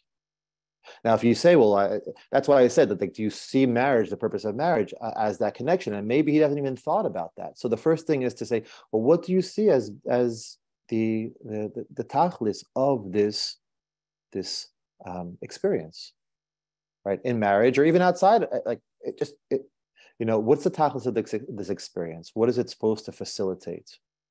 And then maybe going into like, how might what you're doing now create much more difficulty in making that happen with your wife? Now, he may not even be able to connect to that idea that it can be used, right?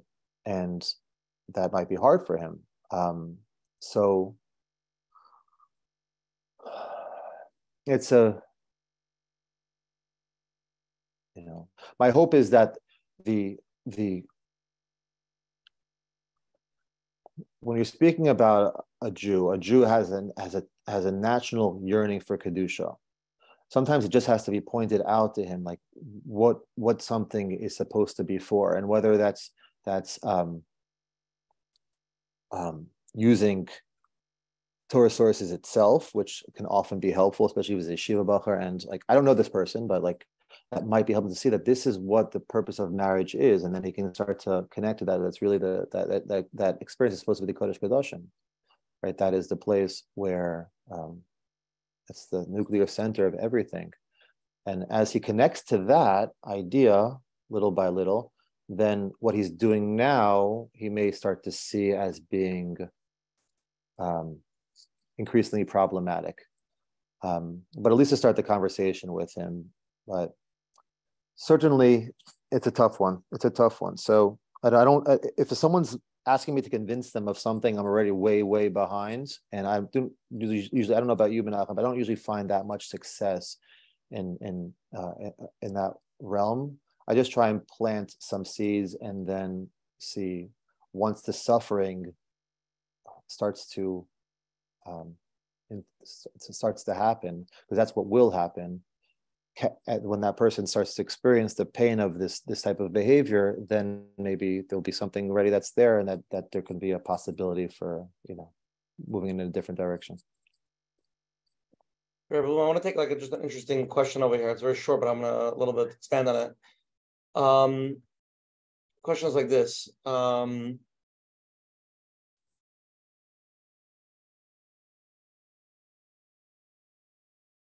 Couples have been married for many years and they've been going to therapy, and the wife is feeling that everything in the therapist room, they make up different plans or things to happen or different ways of communicating, and everything looks great. But however, when they walk out, it's like when they get home as if nothing happened. Just like general, like, is that the normal way therapy works? Is that common? She's just seeing no results, even though they work. Right. So this question is kind of relates back to the live question that we heard a little while ago. It's very likely that the therapist is, they're talking about good things, they're having great ideas, there's suggestions, there's good suggestions, they seem to receive it, but the place where this couple needs to be supported is not there. So the therapist is misattuning to what the need is. It's likely that that couple is suffering from emotional disconnection. Then that's what needs to be addressed, and that's why they're not getting a foothold and seeing much progress. So that's a possibility. So you're saying that in an emotional sense, they're doing everything logical. Do this, say that. Yeah. Let's go on a date 3 times a week, like the girl was saying before, also like very technical. That's not the issue. The issue is the lack of emotional safety and connection that has developed in the relationship, that when they leave the office, all the good things that they talked about, they go back to their separate worlds. They go back to their silos. They go back to, the places that they were before, each one in their position, polarized from one another, and all the good ideas that they discussed become, unfortunately wasted. So the way I see it is, I always, generally speaking, if someone shows up in my office, I always start with the emotional work, because that's generally where things need to happen. Because what will happen is, if a couple's less distressed, that emotional work will just be a lot easier and it'll be really powerful. And then when that happens, all the behavioral stuff usually just flows right from it. And they don't need me for that, because it's natural. Once you start to connect, the behavioral interventions are natural outgrowths of feeling good with one another. We want to spend time together. We want to go on dates. We want to enjoy time together. We want to talk, whatever it is. So I always, my go-to is always to begin with the emotional. And if I see a couple is really like, you guys are really high functioning, you're not that distressed, so the emotional work is going to go really well, and then we can move right into some behavioral suggestions, and that's going to be a pretty quick process. I don't see that often, by the way. That's less common. And that goes back to what I said earlier. I wish it was more common, because couples don't seek out support early enough, whether it's premarital or in the Shana Rishona, right? My colleague, Pina Flug, remember she was on as well. And that's the work, a lot of the work that she's doing. But a couple that starts to do that work earlier, then it just greases the wheel and makes everything a lot smoother. So. Here's another one. My spouse and I are going through a pretty intense infertility issue, and we have opposite approaches on how to deal with the outside world that is moving on as we continue to wait. My husband wants to ignore the issue and not go to any brissim, eat at anyone's house with kids. On the other hand, I have the opposite feeling. I hate it when people don't tell me when they're having a baby. I want to feel involved with everyone else, even though I seem to be missing something major that everyone else has. The problem is that extreme differences in outlooks we have, what makes us basically, when he's happy, I'm not. When I'm in a happy situation, he's not. We can't be in the same place because of different ways looking at it.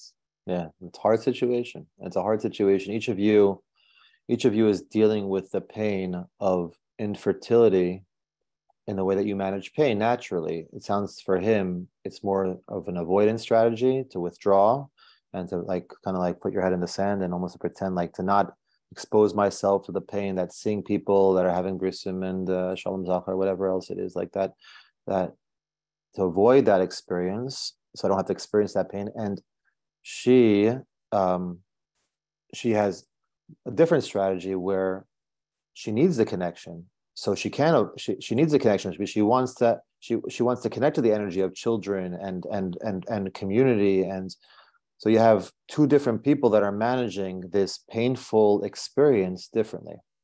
So there is no quick fix when it comes to these situations. Each of the ways that they are dealing with the pain is valid.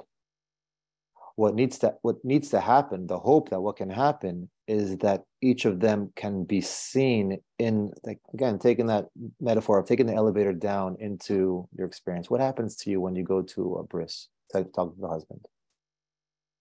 it's just really hard. See, you're just, taking him down into his experience of pain, and then helping him share his world with her so that she can be there with him and understand him, validate that as being like, I get why you don't want to go. And now already in that they are moving towards one another in the same way with her. What it means to her to be still connected to community events around children and the simcha that comes along with that, and her sharing what it would be like for her to not have that, and what it feels like for her to have that, and so he can be there for her in that experience, and they can figure that out together. They can be there for each other in their pain and their longing, and I believe in couples in their what's the word? Their resourcefulness to be able to do that once they get each other, once they see each other's pain, once it's shared. So the pain, because when I share my pain with somebody, it doesn't come across as threatening. And if you love me, it'll actually move you towards me. And that's the hope, that sharing their pain and how they manage it will move them towards one another, so they can support and figure out how to navigate that situation. Okay, Rabbi Bloom, it's late at night. We're going to do one more live question, and then we're going to go to the closing part, okay? Wonderful. One more live, okay? Unmute. There you go. Okay, hi, thank you. So back to what you said before about behavioral interventions are good for healthy couples, but once the relationship is in distress, it won't be effective and almost always can do the opposite. So does this apply to all relationships? And how can we work on such a relationship that is already in distress when the behavioral things are not working out? Let's say a parent-child relationship. Okay. Khani, is that? Okay. I got an echo on the. Yeah, there's an echo. Let me just mute her. Okay. She's talking about her parents, like parent relationship. Okay. So this is between Khani and her parents. And the question was if I got it. And Khani, you'll jump back on if I'm not getting it, please. Otherwise, I'll take your silence as I am getting it. That maybe therapists or people have suggested that you've tried behavioral interventions to build to make things better. It maybe hasn't worked, and I think your question is has it not worked because we really need to do that deeper work that you're talking about? And if that's true, then how do we go about doing that? That's how I understand the question. You'll jump on if I'm not getting it. So I do not want to make any grand statements. The way that behavioral interventions never work in a distressed relationship. I'm sure there's exceptions to that. The reason I say that is because neurologically, the way the brain is wired, the relational part of the brain is it's called the limbic system. And I'm not a neurologist, but I know a little bit about it just in terms of that is the part of the brain that facilitates emotional connection between human beings. A child has a limbic system pretty much developed, pretty well developed upon birth and in infancy, because a child needs the emotional connection with her caregiver. That's the level that the intervention needs to take place at, because that's how relational connection happens. It happens at that frequency. So when I said that behavioral interventions probably won't work, it's because what's really needed here is the parent, in this case, to learn how to tune into the child's emotional world, and very likely the blocks that the parent has emotionally in doing that because of the parent's own emotional deficits in their relationships, most likely with their caregivers. So that's where the work and the support, if someone comes to me, they're coming to me for support. They need support in that emotional realm. And that's my job, to meet them there and almost to become the regulating force, right? The regulating force for the emotional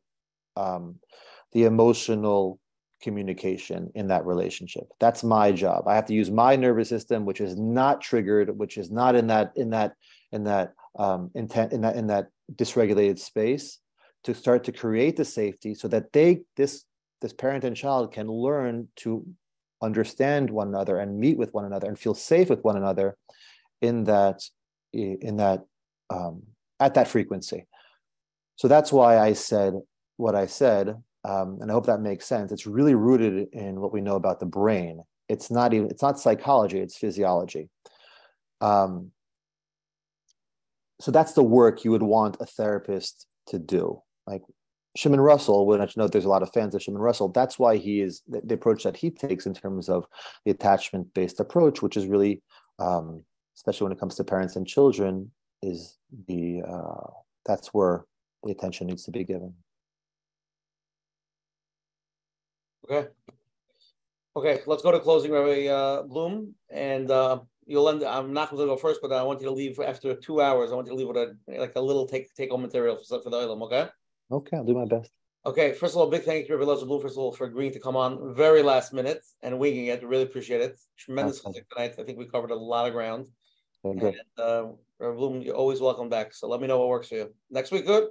And again, the share is 148. And if anybody wants to join the WhatsApp groups, please WhatsApp me at 848-525-0066 and say my number. And I'll send you the flyers every Sunday for that share. If you want to sign up for the weekly email flyers and the information of the replays, go to menachembernfeld.com.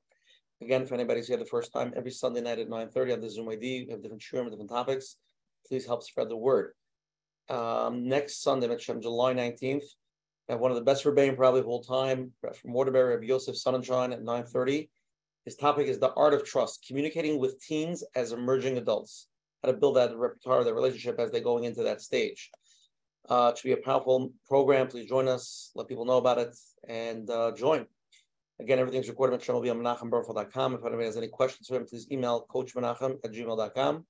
Again, tonight's share 148. And if you want to listen to it on the phone lines, it'll be up tomorrow at 848-777-GROW.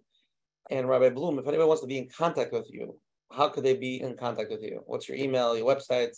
Yeah, email is eb@elazarbloom.com. My website is elazarbloom.com, elazarblom.com. The podcast I mentioned earlier, Relationships Revisited. It's on Spotify, it's on Apple, Google, all this, those hosts, Relationships Revisited. And that has episodes for couples, for parents, and for individuals. It's all attachment-based. It's intersection with Torah. And they're short episodes, about 10 minutes each. And I'm hoping that can be helpful to people as well as another resource. Thank you, Rabbi Bloom. I appreciate that. Pleasure. Again, thank you to all the advertising sponsors, the Liquid Scoop, Ellie and Ariel from 510 Central, Chalak Kaufman from JCN. We're going to go to closing. Menachem, you're going to start off first. And again, just for anybody who wasn't here in the beginning, tonight's share was sponsored by another podcast. That's how big we're getting. We're getting sponsored by other podcasts. It's called The Jews Next Door, and the guest this week was Rav Shimon Russell that you mentioned. Menachem is going to send the email where to listen to the episode and all the information. So Menachem, please add it, and please look up The Jews Next Door. I guess on all the Spotify and all those other places. And Menachem, let's go to you first for closing, and then we're going to wrap it up with Rabbi Bloom. Rabbi Bloom, I'm giving you 2 minutes now. It's a long time. So you got it. Coach Menachem. Menachem. So I first want to thank you, Rabbi Bloom, for coming on tonight. We've covered a lot of topics, and just by sitting here and listening, the way you talk about these probably heavy situations that people go through, but I think that's part of it. people might think, how realistic is it? You could sit here and think about it, talk about it, but when it comes to actual getting through it, it's much harder. Mm-hmm. And yes, like we heard, it could be hard, and it is leaning into some uncomfortable situations when you open up these conversations. And again, if somebody needs, a third party, which could make it easier, like we heard in the beginning, somehow to take away the shame, many people have the shame, but this is, and like we heard, if it's meant to be this way, and we're here to work on it, and this is what Hashem wants from us, so then why hold back? This is, we all want to do the right thing. Right.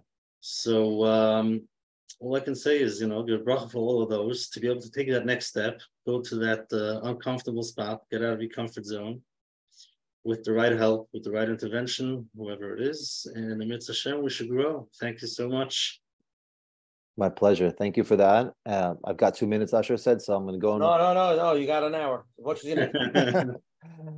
So I just want to echo what you said, Menachem, in terms of how much Hashem is believing in each and every one of us to do this work, and the trust that Hashem has that we will be able to make it happen as we support each other. This is not something that any of us has to do alone. You can see by the success of your podcast and how therapy in general is being embraced by the Jewish community. This is what we need at this point in our history. This is like the place that we need to go to embrace the difficulty of connection, because isn't that what it's all about? What it's all about is creating that dir b'tachtonim, creating that dwelling place for Hashem, and that is going to be the most beautiful expression of unity. What's getting in the way of that? And my hypothesis is that the hardest and most difficult, we'll say the last what's the word? That last challenge, that last obstacle is to do this work of emotional work, to learn how to embrace vulnerability, to learn how to embrace that we all struggle so that we can support each other. Because it's as soon as we move into that space of acknowledging that I need you, you need me, we need to support each other, then there's no more shame in that. No one's got it figured out. Hashem did not set things up for anybody to have things figured out. We're all in process of moving towards greater and deeper appreciations of ourselves and of the people that we interact with. And when we encounter, which we will encounter, challenges with that, we just kind of roll up our sleeves, we smile at each other, we embrace each other, and I think that is going to be the final hammer blow. That's going to make it happen. So kol hakavod to all of us in doing this brave work. We should remove all the stigma that there is around this and recognize that this is what Hashem wants from us, because this is what we've been waiting for thousands of years already, is the connection and the unity and the achdus that we're all craving. So that's my bracha, that we should continue to support each other, and we'll make it happen. So thank you for again giving me the chance. I know it was last minute. I'm glad we could do it. I'm hoping that it was beneficial, and that lots of hatzlacha as you guys continue your beautiful work in Avodas HaKodesh. Amen. Thank you very much. Thank you, Rabbi Bloom. It was amazing. Let's show us everybody next week, July 9th, Rabbi Yosef Sonnenschein from Waterbury. Same time, same place. Good night, everybody. Thank you. Good night. Have a good night.